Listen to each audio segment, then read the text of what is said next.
Hello guys, welcome back to my channel. This is from IIFL institute. आज हम बात करेंगे ओ लेवल के सेकंड मॉड्यूल के बारे में, जिसका नाम है वेब डिज़ाइनिंग। तो वेब डिज़ाइनिंग बेसिकली होता क्या है या फिर इसमें कौन कौन सी चीज़ें होती हैं। तो बात करते हैं चैप्टर नंबर 1 की, जो कि हमारा मॉड्यूल है M2R5 यानी कि वेब डिज़ाइनिंग। वेब डिज़ाइनिंग में हम बात करेंगे वेबसाइट क्रिएट करना, और ये वेबसाइट होती क्या है, इसमें कौन कौन सी चीज़ें होती हैं, कौन कौन से एलिमेंट होते हैं, इसको क्यों बनाया जाता है। ठीक है, तो आगे देखते हैं। सबसे पहले बात करते हैं इंट्रोडक्शन वेबसाइट या वेब डिज़ाइनिंग। तो web designing is a process that gathering, planning and construction of a collection of electronic file that contains determine the layout, color, text, style, structure, graphics, image and use of interactivity feature, distribute page to your site and visitor। तो एक website एक ऐसा element या फिर एक ऐसी चीज़ होती है जिसमें बहुत सारी इंफॉर्मेशन होते हैं, टेक्स्ट होते हैं, कलर होते हैं, ग्राफिक्स होते हैं और बहुत सारी इलेक्ट्रॉनिक फाइल्स होती हैं जो एक दूसरे से किसी लिंक के थ्रू जुड़ी होती हैं। सबसे पहले हम इसमें देखेंगे कि वेबसाइट कितने टाइप की होती हैं और कौन कौन सी होती हैं। तो इसमें सबसे पहले आती है स्टैटिक वेबसाइट, उसके बाद आती है डायनेमिक वेबसाइट, उसके बाद आती है रेस्पॉन्सिव वेबसाइट। तो इसी में हम इनके बारे में आगे जानकारी लेंगे कि वेबसाइट क्या होती है, इनको बनाने के लिए हमें किन किन एलिमेंट्स या किन किन चीज़ों की ज़रूरत पड़ेगी। तो आगे देखते हैं। अब इसी में ही आता है इंट्रोडक्शन ऑफ इंटरनेट। इंटरनेट का इंट्रोडक्शन कि इंटरनेट होता क्या है, या इंटरनेट का आविष्कार कैसे हुआ, कब हुआ, किसने किया, इसको बनाने के लिए किन किन लोगों ने अपने अपने चीज़ें की। तो देखते हैं इसमें सबसे पहले। तो the internet is a globally connected network system that use TCP and IP protocol model of transmit data various type of media wireless और वायर्ड। तो इंटरनेट एक ऐसा एलिमेंट है जो वायरलेस या फिर वायर्ड एक नेटवर्क हो सकता है जो कि हमें कनेक्ट करता है ग्लोबल पूरे सिस्टम पर, यानी कि पूरी दुनिया में किसी से कम्युनिकेट करने के लिए, डेटा का आदान प्रदान करने के लिए, एंटरटेनमेंट के लिए, बहुत सारे पर्पस के लिए इंटरनेट का यूज करते हैं। It is a network of network. ये नेटवर्कों का एक नेटवर्क है जिसको हम बोलते हैं नेटवर्किंग। आगे देखते हैं इसमें। Internet is a network of global exchange include private, public, business, academic, government etc। ये ग्लोबल एक्सचेंज नेटवर्क है जिसमें कौन कौन सी चीजें इंक्लूड हैं, प्राइवेट चीजें, पब्लिक, बिजनेस, एकेडमिक और गवर्नमेंट। तो ये क्या करते हैं, एक इंटरनेट से आपस में जुड़े हुए हैं। Millions of millions people are users of internet, यानी कि करोड़ों लोग आज क्या है, इंटरनेट के यूजर बन चुके हैं। It has complex combination of several technologies and services used around the world. इसका कॉम्बिनेशन अलग अलग टेक्नोलॉजीज के साथ है जो कि पूरी दुनिया में चारों तरफ फैला हुआ है। It is a network of network. ये नेटवर्क का नेटवर्क भी कहा जाता है। आगे देखते हैं इसमें। अब बात करते हैं इंटरनेट की हिस्ट्री के बारे में कि इंटरनेट का इतिहास क्या है, इसको किसने बनाया, कैसे बनाया, या फिर इसको बनाने के लिए किन किन लोगों ने अपना योगदान दिया। तो देखते हैं हिस्ट्री ऑफ इंटरनेट। तो इंटरनेट का आविष्कार किसी एक व्यक्ति ने नहीं किया। इसके आविष्कार के लिए बहुत सारे साइंटिस्ट, बहुत सारे प्रोफेसर्स, यानी कि इन सभी ने अपना योगदान दिया है। स्टार्टिंग में 1969 में वॉर के टाइम पे इंटरनेट का आविष्कार किया गया। सबसे पहले इसका नाम था ARPANET। ARPANEट मतलब ARPANEट की फुल फॉर्म क्या होती है, तो ये होती है advance research project agency network, जिसको हम शॉर्ट में ARPANET बोलते हैं। इस नेटवर्क को डेवलप किया गया जिसका मकसद कंप्यूटर व्यवस्था को नेटवर्क से जोड़ना था, जो धीरे धीरे कम्युनिकेशन नेटवर्क में बदल गया। इसका इस्तेमाल सेना और शोधकर्ताओं में होने लगा, यानी कि इसका यूज शुरुआती दौर में सेना में किया जाता था अगर किसी डेटा का आदान प्रदान करना है या फिर उनसे कम्युनिकेट करना है, और अलग अलग शोध के लिए इसका यूज किया जाता था। इंटरनेट नेटवर्क का इस्तेमाल करने के लिए इंटरनेट प्रोटोकॉल के समूह को विकसित किया गया, जिसके माध्यम से लोग एक दूसरे से कम्युनिकेशन बना सकें और डेटा को एक दूसरे को शेयर कर सकें। 1980 में NSF नेट ने यानी कि नेशनल साइंस फाउंडेशन ने एक हाई स्पीड कंप्यूटर को जोड़कर एक नेटवर्क तैयार किया जिसका बाद में नाम इंटरनेट हुआ। 1991 में स्विट्जरलैंड ने centre for European nuclear research, जिसको शॉर्ट में हम सर्न बोलते हैं, इसमें पहली बार वेब को प्रदर्शित किया गया। इससे पहले इंटरनेट में केवल टेक्स्ट का इस्तेमाल किया जाता था, इसमें हम केवल पहले टेक्स्ट का ही यूज कर सकते थे, बाकी किसी और चीज का यूज नहीं कर सकते। सबसे पहले विंटन रे सर्फ और बॉब खान नाम के दो साइंटिस्ट के द्वारा 1970 में इंटरनेट की शुरुआत हुई और इन दोनों को इंटरनेट का जनक भी कहा जाता है। कौन कौन? विंटन रे सर्फ और बॉब खान, ये दो ऐसे साइंटिस्ट हैं जिनको इंटरनेट का जनक कहा जाता है। आगे देखते हैं इसमें क्या है। आगे हम बात करेंगे यूजेस ऑफ इंटरनेट, यानी कि इंटरनेट का यूज कौन कौन से फील्ड में और कहां कहां हम कर सकते हैं। तो सबसे पहले ऑनलाइन बुकिंग या फिर ऑनलाइन ऑर्डर करने के लिए इंटरनेट का यूज कर सकते हैं। कैशलेस ट्रांजैक्शन के लिए इंटरनेट का यूज कर सकते हैं। एजुकेशन के पर्पज से हम इंटरनेट का यूज कर सकते हैं, किसी चीज को सर्च करना हो, जानकारी इकट्ठा करना हो तो हम एजुकेशन के लिए इंटरनेट का यूज करेंगे। ऑनलाइन बुकिंग और ट्रेडिंग के लिए इंटरनेट का यूज कर सकते हैं। किसी भी चीज की रिसर्च करने के लिए इंटरनेट का यूज किया जाता है। ईमेल यानी कि इलेक्ट्रॉनिक मेल के लिए इंटरनेट का यूज करते हैं। जॉब सर्च करने के लिए भी इंटरनेट का यूज किया जाता है। अलग अलग प्लेटफॉर्म पे अलग अलग जॉब को अगर हम सर्च करना चाहते हैं तो हम इंटरनेट का यूज कर सकते हैं। सोशल नेटवर्किंग के लिए इंटरनेट का यूज करते हैं, जैसे हमें फेसबुक, व्हाट्सएप, इंस्टाग्राम आदि चीजों की जानकारी के लिए इंटरनेट का यूज करेंगे। कोलैबोरेशन के लिए इंटरनेट का यूज कर सकते हैं। एंटरटेनमेंट के लिए इंटरनेट का यूज कर सकते हैं। ई कॉमर्स वेबसाइट पे जाने के लिए इंटरनेट का यूज कर सकते हैं, चाहे किसी चीज की हम जानकारी लेना चाहें, कोई भी चीज ऑर्डर करना चाहें। फाइल ट्रांसफर के लिए इंटरनेट का यूज कर सकते हैं। नेविगेशन के लिए इंटरनेट का यूज कर सकते हैं। नेविगेशन यानी कि अगर हम किसी लोकेशन या किसी पर्टिकुलर चीज का पता लगाना हो तो उसकी लोकेशन के लिए हम नेविगेशन के लिए इंटरनेट का यूज कर सकते हैं। एडवर्टाइजिंग के लिए इंटरनेट का यूज कर सकते हैं और रियल टाइम अपडेट्स के लिए भी इंटरनेट का यूज किया जाता है। आगे देखते हैं। उसके बाद बात करते हैं हम URL की। तो URL होता क्या है? तो ये होता है यूनिफॉर्म रिसोर्स लोकेटर। एक्चुअली में URL के 4 पार्ट होते हैं। सबसे पहले आप देख सकते हैं यहाँ पर 4 पार्ट में इसको डिवाइड किया गया है। सबसे पहले आता है फर्स्ट वाला पार्ट यानी कि HTTP, जिसको बोलते हैं hyper text transfer protocol. Second part आता है इसमें www, जिसको सब डोमेन बोलते हैं, फुल फॉर्म होती है world wide web. Third part होता है इसमें डोमेन नेम का, जिसमें किसी भी चीज का डोमेन नेम लिखा होगा। उसके बाद लास्ट में आता है .com। ठीक है, ये डिनोट करता है किसी कंपनी को। अगर .in लिखा है तो इंडिया होता है, .edu लिखा होता है तो एजुकेशन होता है। ठीक है। A URL uniform resource locator is the address of a unique resource on the internet।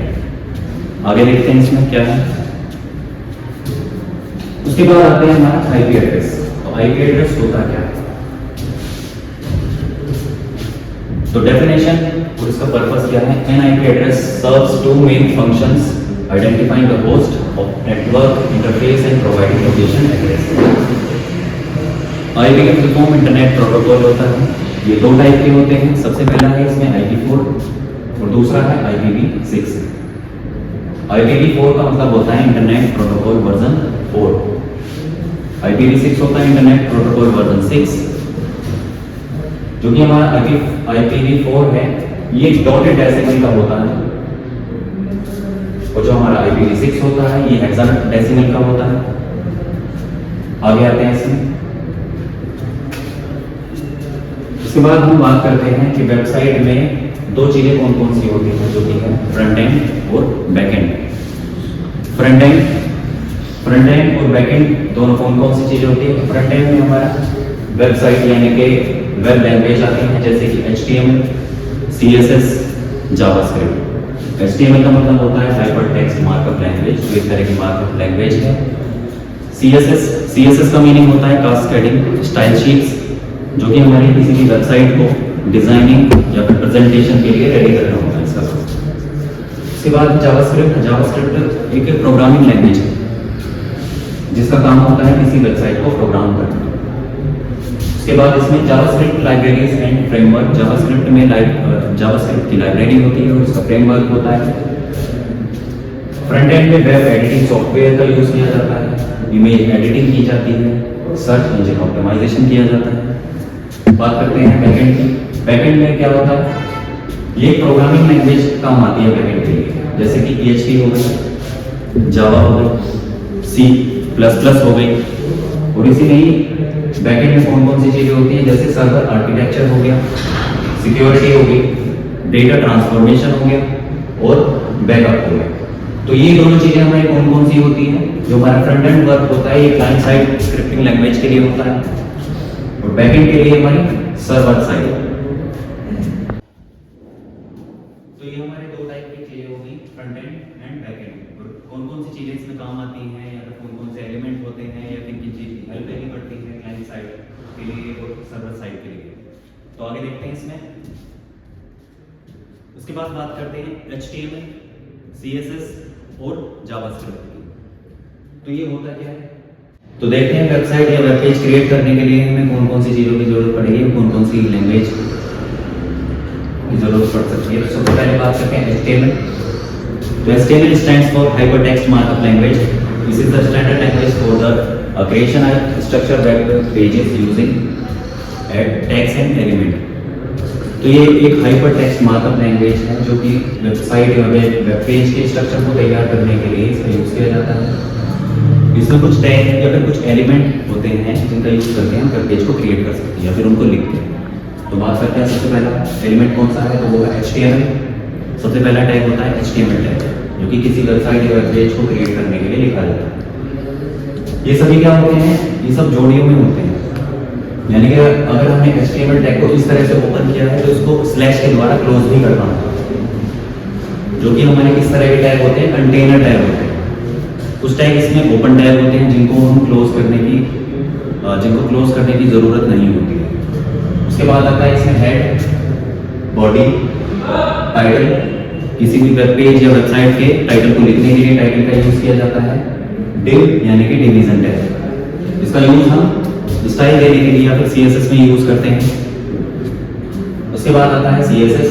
CSS stands for cascading style sheet, जो कि प्रेजेंटेशन है, यानी कि विजुअली वेब पेज या फिर वेबसाइट को क्रिएट करने के लिए इसका यूज किया जाता है, जिसमें हम कलर्स वगैरह दे सकते हैं, बटन को स्टाइलाइज कर सकते हैं और बहुत सारी चीजें। उसके बाद आता है इसमें JavaScript. JavaScript is a lightweight interpreted programming language primarily used to create dynamic and interactive feature on a web page।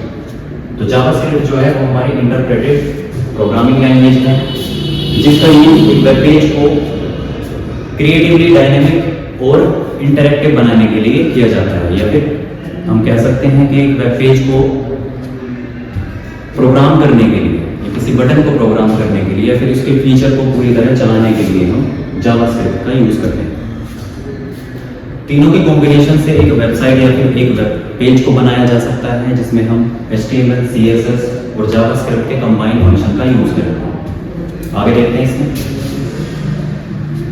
उसके बाद ये चीजें काम कैसे करती हैं, फिर उनका काम क्या होता है, तो देखते हैं। सबसे पहले हम HTML के कोड को लिखते हैं या फिर उसके टेक्स्ट का यूज करते हैं, जिसका काम होता है स्ट्रक्चर को तैयार करना। उसके बाद हम CSS का यूज करते हैं, यानी कि प्रेजेंटेशन को तैयार करना। जावास्क्रिप्ट का यूज करते हैं उसके बिहेवियर को तैयार करने के लिए, किसी वेबसाइट या वेब पेज के बिहेवियर को तैयार करने के लिए। आगे लिखा है HTML create the structure. HTML एक स्ट्रक्चर को क्रिएट करता है। CSS stylise the website. CSS website को स्टाइलाइज करती है, यानी कि उसको स्टाइल देने का काम आता है। उसके बाद जावास्क्रिप्ट इंक्रीज इंटरैक्टिविटी। तो जावास्क्रिप्ट का काम होता है इंटरैक्टिविटी को इंक्रीज करने का। इन तीनों के कॉम्बिनेशन से हम एक वेब पेज या फिर वेबसाइट को क्रिएट कर सकते हैं, जिसका यूज हम नोटपैड++ और विजुअल स्टूडियो कोड में प्रोग्राम या फिर टेक्स्ट को लिख के वेब पेज को क्रिएट कर सकते हैं। इसमें आगे देखते हैं। उसके बाद हमारे सामने है HTML का एक बेसिक स्ट्रक्चर, यानी कि अगर हम एक वेब पेज क्रिएट करना चाहते हैं तो उसके लिए हमें किस तरह से कोडिंग को लिखना होगा। तो सबसे पहले इसमें सबसे टॉप पे लिखा है doctype HTML। Doctype HTML का मतलब होता है डॉक्यूमेंट टाइप। तो ये डिनोट करता है डॉक्यूमेंट के टाइप को। जब भी हम किसी वेब पेज को क्रिएट करते हैं, उसको सेव करते हैं, तो सेव करने के साथ साथ हम उसको पहले कोई नाम देते हैं। नाम के बाद हम क्या करते हैं, उसमें डॉट करके HTML लिखा जाता है, यानी कि उसके टाइप को बताने के लिए, उसका एक्सटेंशन दिखाने के लिए। उसके बाद कुछ इसमें टैग्स लगेंगे, जैसे कि सबसे पहले आ जाएगा हमारा HTML टैग, जो कि आप देख पा रहे हैं ऊपर ओपन टैग है। तो सबसे नीचे देखें तो क्लोज हुआ है एक स्लैश के साथ। उसके बाद आता है हेड टैग, जो कि हेड सेक्शन भी काम आता है किसी भी चीज की हेडर को बनाने के लिए। हेड के अंदर ही हम क्या करते हैं, टाइटल टैग को ओपन और क्लोज करते हैं, जिसमें हम किसी वेबसाइट या वेब पेज का टाइटल लिखते हैं। उसके बाद आता है इसमें body tag. Body tag represent करता है बॉडी सेक्शन को, यानी कि हमारा जो मेन कंटेंट होगा किसी वेबसाइट का वो उसमें शो होगा, जिसमें हमने लिखा है H1 और H1 को हमने क्लोज किया है। H1 होता है हेडिंग के लिए, जो कि हमारी टोटल 6 हेडिंग होती है H1 से लेकर H6 तक। उसके बाद हमने एक P टैग लगाया है, जिसको हमने ओपन किया है स्टार्टिंग में और क्लोज किया है। ये होता है पैराग्राफ टैग, जो किसी वेबसाइट में किसी चीज़ के पैराग्राफ को लिखने के काम आता है। उसके बाद लास्ट में हमने जितने टैग ओपन किए थे सभी को एंड में क्लोज कर दिया है और बंद कर दिया है लास्ट में टैग कौन सा, HTML, वो भी स्लैश के साथ। और ये सभी क्या है, हमारे जितने भी टैग्स होते हैं ये क्या होते हैं, HTML के रूट एलिमेंट होते हैं। यानी कि ये सारे टैग जितने भी HTML के बाद आप देख पा रहे हैं, ये सभी रूट एलिमेंट हैं जो कि HTML के अंदर होते हैं।